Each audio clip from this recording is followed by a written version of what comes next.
Terima kasih Anda masih bersama kami di Sapa Indonesia Pagi. Saudara, kita masih membahas soal bagaimana kasus Vina ini masih bergulir sampai saat ini setelah 8 tahun lamanya. Memang sudah ada beberapa pelaku yang sudah memang divonis oleh pengadilan menjadi terpidana, tapi kemudian Polda Jawa Barat kemudian merilis ada beberapa orang lagi pelaku lainnya yang masuk dalam daftar pencarian orang atau DPO. Saya masih membahasnya bersama dengan Bung Reza, kemudian juga ada dari Kompolnas Pak Yusuf. Saya ke Bung Reza. Bung Reza, ini kan kalau tadi Anda melihat ini ada miscarriage of justice. Terkesan. Sehingga harus diuji. Dan mungkin nggak ini dilakukan adanya pembenahan, dibuka kembali dari awal, dari hulunya, termasuk juga tidak hanya dari penyidik kepolisian, tapi juga dari peradilannya, proses peradilannya. Tadi saya katakan di segmen sebelumnya bahwa saya mengkritisi proses penegakan hukum yang terlalu mengandalkan pengakuan atau kesaksian. Karena psikologinya otak manusia itu rentan. Alhasil kita bergeser saja. Fokus pada dua hal. Apa itu? Kita mulai dari hulu ya. Ada Polsek Talun yang disampaikan oleh penasihat hukum mengatakan ini kecelakaan tunggal. Hasil otopsi pun mengarah pada luka-luka akibat kecelakaan tunggal. Clear ya, posisi antara Polsek Talun dan otopsi sebangun ya. Tapi sekarang kita ke hilir. Di hilir ada tuntutan yang mengatakan bahwa korban luka akibat benda tajam, tusuk. Dari mana tuntutan itu berasal? Sudah barang tentu berasal dari Polresta Cirebon. Polresta Cirebon. Berarti ada dua kubu ini seolah-olah. Polsek Talun dan Rumah Sakit Gunung Jati menyimpulkan sebagai kecelakaan, sebagai penyebab kematian. Sementara jaksa dan Polresta Cirebon menyimpulkannya sebagai pidana, yaitu pembunuhan. Silakan disandingkan saja. Hasil kerja Polres dihadap-hadapkan dengan hasil kerja Polsek dan otopsinya. Kenapa terjadi kesenjangan ini? Polresta yang semestinya bisa jawab itu. Kenapa berubah menjadi sebuah perkara pidana? Karena kalau tidak bisa dipertanggungjawabkan, proses perubahan menjadi pidana ini, anggapan bahwa terjadi kriminalisasi masuk akal. Dan kalau sudah kriminalisasi, ujung pertanyaan ada dua. Perpindahan yang tidak terukur semacam ini disebabkan masalah kompetensi atau disebabkan oleh masalah integritas. Kalau ternyata disimpulkan, oh ini akar masalahnya ada pada kompetensi penyidik, pengetahuan mereka, keterampilan kerja mereka tidak memadai, sehingga bias kesana kemari, ya sudah kirim mereka ke sekolah supaya mereka pertajam pengetahuan dan keterampilan kerja mereka. Tapi kalau problemnya pada integritas, maka menurut saya mekanisme sanksi yang harus ditegakkan. Propam tadi. Iya, karena sudah membuat 8 orang terkesan sudah menjadi bahan bulan-bulanan seperti kata penasihat hukum tadi, sehingga mungkin mereka mengeluarkan pengakuan-pengakuan yang tidak benar. Integritas bagi saya masalah yang lebih serius ketimbang masalah kompetensi. Karena itu saya berharap kasus ini dibuka kembali, tidak hanya terkait dengan kerja penyelidikan dan penyidikannya, tapi juga terkait dengan mengukur seberapa jauh kesanggupan penyidik Polresta Cirebon pada saat itu untuk melakukan pengusutan kasus ini dengan cara-cara yang betul-betul profesional dan berintegritas.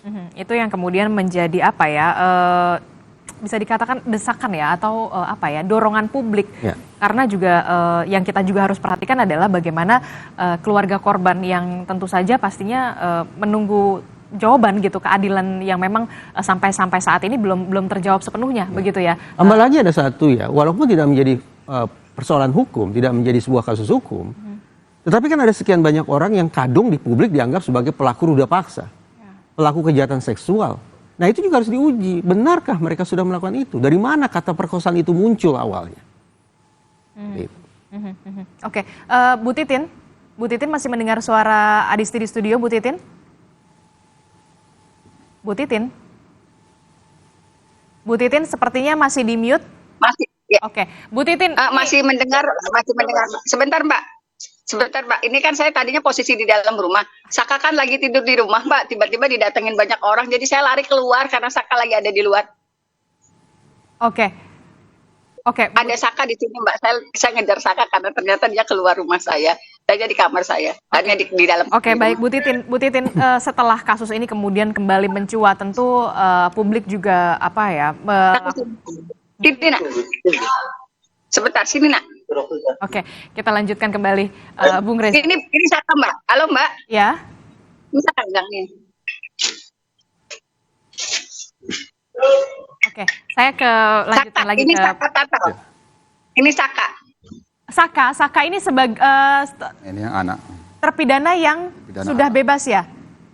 Ya, ini agak berisik ya Mbak karena saya di luar. Tadi kan saya posisi di dalam rumah. Oke. Orang rumah ngasih tahu. Oke. Saka keluar, ternyata udah dirubungin ini. Jadi saya Oke, saya Saka. lari keluar ini. Saka bisa mendengar Iya. Adisti di studio, Saka? Saka bisa ceritakan kepada kami tentang peristiwa 8 tahun yang lalu pada saat polisi melakukan penangkapan atau seperti apa, Saka? Cerita. Waktu penangkapan saya lagi berada di rumah, baru bangun tidur. Mhm, Saya main ke rumah nenek saya. mhm. Ada adiknya paman saya disuruh isi bensin. Adiknya paman saya minta diantar sama saya. Saya mau. Habis itu saya ngisi bensin. Habis ngisi bensin, motornya mau dikasihin ke paman saya. Pas mau dikasihin, udah ada polisi. Saya nyamperin. Mhm, Tiba-tiba langsung ditangkap tanpa penjelasan apapun. mhm, Langsung dibawa. mhm. Tanpa ada pemberitahuan apa kepada informasi kepada Saka? Nggak ada sama sekali. Lalu di kantor polisi apa yang ditanyakan kepada Saka? Langsung dibawa ke kantor polisi, entah ruangan apa itu, disatuin. Lalu Habis disatuin, ada kekerasan sedikit. Habis kekerasan ada juga yang dipisah, sama dipukulin juga. Saka dia. Dipukulin, disetrum, diinjak-injak. Kalau ngasih makan gimana? Pas ngasih makan juga, walaupun dikasih makan, ngasih makannya kayak binatang, dilempar Oke, ke lantai, baik. suruh dimakan. Apa yang ditanyakan Kalau nggak kepada dimakan, dipukulin Saka? lagi. Apa yang ditanyakan kepada polisi kepada Saka pada saat itu?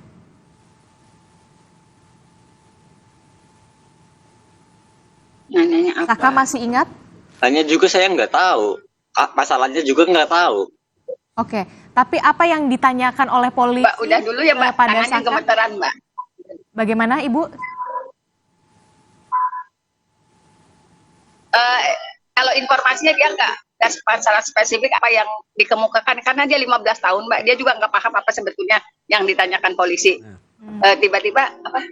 Ini sudah ada yang mengakui bahasanya sebenarnya kamu semua terlibat. Jadi hanya hasil akhirnya aja yang dia tahu Mbak. Oke, Karena ada satu Sudirman itu secara mental dia paling lemah, tetapi sekarang juga keluarga Sudirman dan keluarga Saka semuanya tidur di rumah saya Mbak. oke. Tapi dalam keadaan aman ya, memberikan keterangan ini ya, Saka ya, dalam kondisi aman ya, Ibu ya, kepada Kompas TV. Ya, nah dan di rumah saya juga. Jadi peristiwanya kalau saya boleh uraikan begini Pak, Mbak, saya tuh sedang didatangi teman-teman dari media pagi-pagi. Saya nggak ada janji sama sekali, nggak ada. Tiba-tiba orang tua Sudirman dan adiknya datang. Nah, saya kan kaget, saya juga. Nah, ternyata mereka nyari saya dari semalam. Oke. Terus disampaikan lah, Bapak kenapa kesini? Disampaikan alasannya. Saya nggak mau saya yang ngomong, itu semua media tahu semua apa yang disampaikan oleh keluarga Sudirman. Nah akhirnya karena begitu saya jemput Mbak, tapi dijemput juga ternyata di sana udah banyak orang di rumah depan keluarga Sudirman. Oke. Dan saya jemput semua. Malamnya pamannya Saka yang nelpon, ya sudah antrin aja deh ke rumah karena saya juga kan nggak bisa mengcover semuanya. Jadi sekarang semuanya ada di rumah saya, tapi apa yang terjadi saya nggak mau ngomong Mbak, karena saya juga nggak dengar langsung dari orang yang mengkomunikasikan. Oke. Saya hanya dengar dari para keluarga, dan itu kan saya khawatirnya salah penafsiran atau mereka sendiri yang memiliki kekhawatiran itu. Oke, baik. Silahkan. Jadi terkait dengan pembuktian, dalam sebuah gelar perkara yang sering kita pantau di dalam penanganan kasus yang dikeluhkan masyarakat itu, tentu dalam gelar perkara itu pasti akan mengarahkan kamu sebagai penyidik tidak hanya berdasarkan pengakuan. Karena kan di KUHP sendiri, di KUHP sendiri kan keterangan tersangka itu kan paling terakhir. Jadi tidak bertakuan itu. Itu pembuktiannya tentu itu tidak seperti itu di dalam pembuktian dari keterangan kasus. Saka tadi apa yang Anda bisa? Nah, kalau itu tentu memang sepatutnya dilaporkan. Tapi kan sebagaimana informasi yang kita sudah terima dari Ibu Titin juga pernah diadukan ke Propam. Nah, itu nanti kita akan lihat penanganan tindak lanjut pengaduan ini ada atau tidak.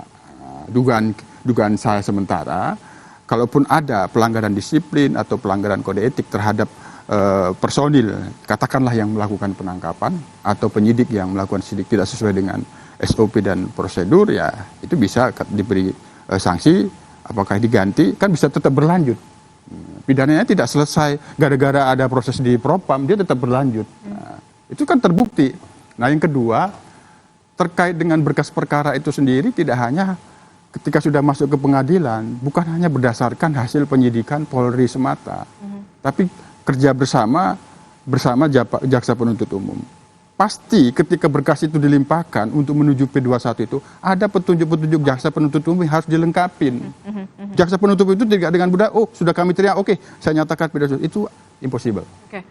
Oke, Bung Reza, dari ini baru pertama, mungkin baru keterangan Saka ya, yang karena di televisi ini. Di Kompas TV saat ini dihadirkan seorang mantan terpidana yang dulu diproses sudah bebas. Ya, mantan terpidana kan, yang dulu diproses sebagai tersangka bahkan terdakwa anak-anak.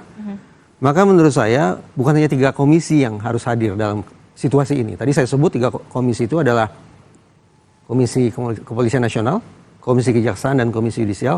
Tapi sekarang saya berharap bahwa Komisi Perlindungan Anak Indonesia pun hadir. Nah, berbeda dengan pandangan Pak Yusuf, Kompolnas, yang meyakini betul bahwa kita harus mulai mengurainya dari 3 orang DPO itu. Betul. Saya justru menganggap itu isu sekunder. Penting, silakan saja dianggap penting. Tetapi isu primernya adalah kembali ke titik nol. Benarkah ada pembunuhan dan benarkah ada perkosaan? 2 pertanyaan inilah yang akan mendorong seluruh otoritas terkait untuk kembali membuka berkas hasil kerja mereka. Karena kalau kemudian kita berfokus titik awalnya harus pada mencari 3 orang DPO, maka praktis seolah-olah tidak ada langkah untuk mengecek ulang eksaminasi terhadap berkas atau hasil kerja itu. Padahal hasil kerja itulah yang sudah berujung pada 8 orang, termasuk seorang anak-anak, ditetapkan sebagai seorang terpidana. Kalau ternyata mereka tidak melakukan pembunuhan, lebih-lebih tidak melakukan perkosaan karena toh tidak menjadi proses hukum, maka negara harus berpikir bagaimana merehabilitasi mereka dan sekaligus menjernihkan posisi keadilan bagi 2 orang korban, yaitu almarhum Vina dan almarhum Rizky. Apakah mereka benar-benar korban akibat perbuatan pidana ataukah meninggal dunia akibat kecelakaan? Inilah yang kemudian masih menjadi PR berat pastinya bagi polisi, kejaksaan juga untuk mencari keadilan begitu ya, baik dari keluarga korban juga termasuk juga dari terpidana yang tadi juga sudah bebas begitu ya. Terakhir, Bu Titin, singkat saja, akan mengajukan PK? Bu Titin akan mengajukan PK? Ya, PK itu kalau ada novum ya Mbak ya. Oke, baik. Novum saya sebetulnya kan kehadiran Dede dan Aep. Bagaimana dia sangat rinci bisa menjelaskan sementara tidak dihadirkan persidangan. Tetapi kalau itu pun sulit, maka saya menunggu apa yang disampaikan oleh Pak Reza. Kembali ke titik nol. Apa yang akan dilakukan oleh pihak kepolisian. Baik Bu Titin, kita akan tunggu bagaimana nanti langkah selanjutnya dari polisi dan juga kejaksaan. Terima kasih Bung Reza, Pak Warsim, Bu Titin, terima kasih informasinya telah bergabung bersama kami di Sapa Indonesia Pagi kali ini. Terima kasih. Saudara, informasi lain akan hadir dalam Breaking News Kompas TV. Saudara, dari World Water Forum, usai jeda tetaplah bersama kami.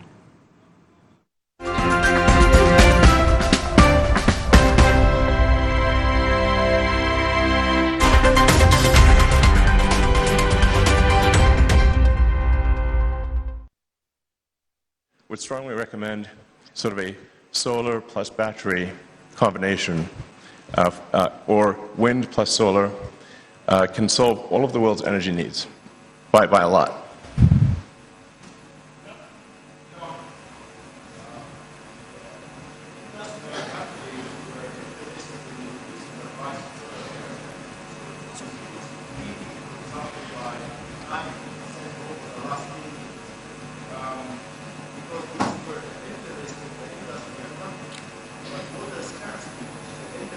Developing countries needs also R&D to reduce the price of desalination or desalinated cubic meter of water by 90%, like what happened with the BP.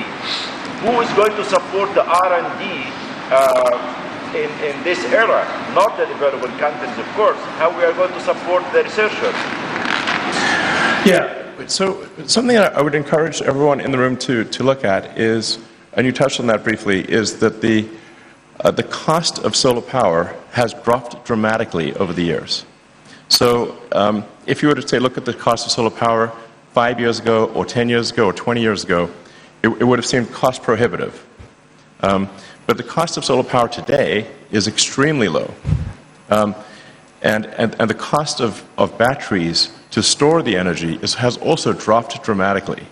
The cost of battery storage of electricity has dropped by a factor of 10 in the past 5 years. So many of the studies that were done in times past when batteries were very expensive and solar power was very expensive. And I would just encourage everyone to basically take another look at the cost of solar and the cost of batteries, and I think you'll find that you're pleasantly surprised. So, all right, time to wrap it up. Yes, okay, thank you. Well, it's an honor to be here, and thank you very much for listening to my words, and I hope you have a fantastic conference. Thank you. Thank you, Mr. Elon Musk. Please return to respective seat.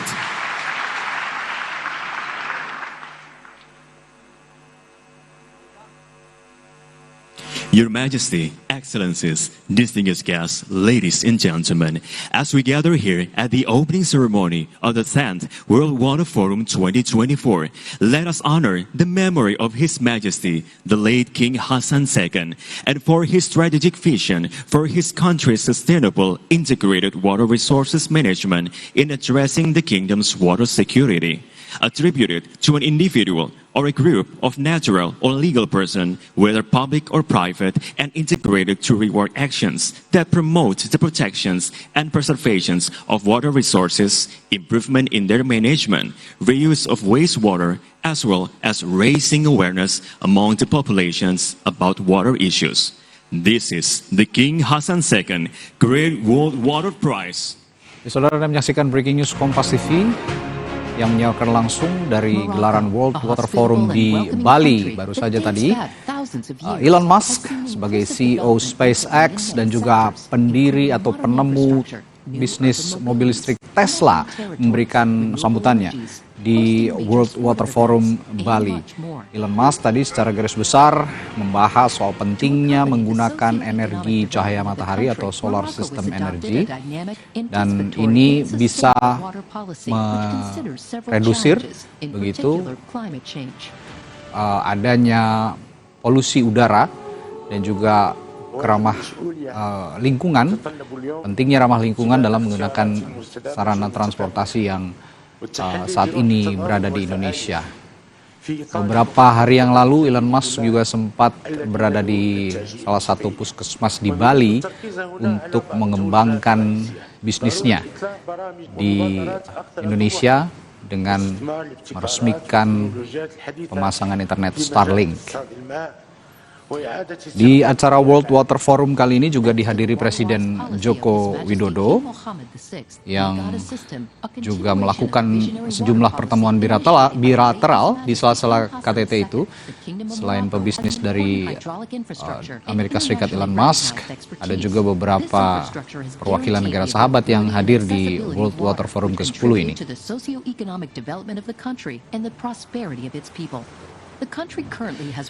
Perhelatan World Water Forum ke-10 dipantau langsung oleh jurnalis kami, jurnalis Kompas TV yang ada di Bali, Nanda Aprilia. Nanda, tadi Anda sudah juga ikut sama-sama menyaksikan sambutan yang diberikan oleh CEO SpaceX ya, yang juga pebisnis terkenal dari Amerika Serikat, Elon Musk. Nah, malam tadi juga sudah dilaksanakan nih gala dinner oleh Presiden Jokowi. Lalu agenda hari ini apa saja di World Water Forum, Nanda?